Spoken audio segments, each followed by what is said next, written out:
Dalawang kongresista ang sumalang sa pagdinig ng Independent Commission for Infrastructure o ICI kaugnay sa questionableng flood control projects. Sinabi rin ng ICI may nais ipaabot na mensahe si House Majority Leader at Presidential son Sandro Marcos.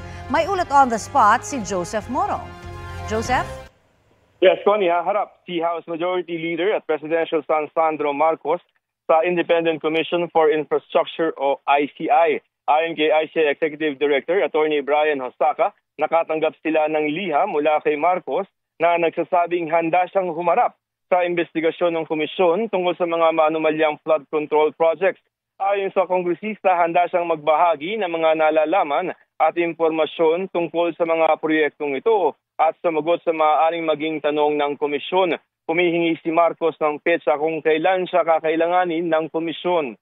Ayon sa ICI, pinag-uusapan na kung kailan nila may mapatawag itong si Congressman Marcos. Dagdag ni Hosaka, posibleng i-live stream ang magiging testimonya ng presidential son dahil hindi naman nakasaad sa sulat niya na humihingi siya ng executive session. Ngayong araw ay dalawang kongresista na nabanggit na mag-asawang Diskaya na umunay sangkot sa mga flood control project ang sumalang sa ICI. Ito ay sina Quezon City 6th District Representative Maria Victoria Copilar at Quezon City 5th District Representative Patrick Michael Vargas. Pero hindi nagpakita sa media ang dalawa at humiling ng executive session sa komisyon. Ayon kay Hosaka, sila na ang pangatlo at pang-apat na mga kongresistang ibinanggit na mag-asawang Diskaya na ipinatawag ng komisyon. Tinatanong ang mga kongresista tungkol sa mga flood control project sa kani-kanilang mga distrito. Narito ang pahayag ni Atty. Hosaka tungkol sa liham ni Congressman Sandro Marcos.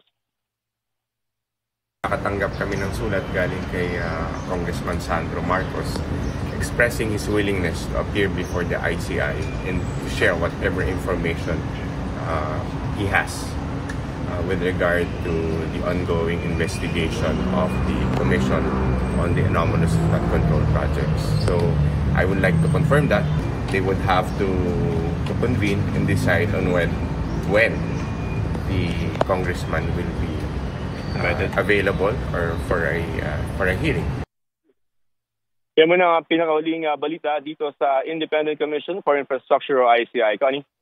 Maraming salamat, Joseph Morong.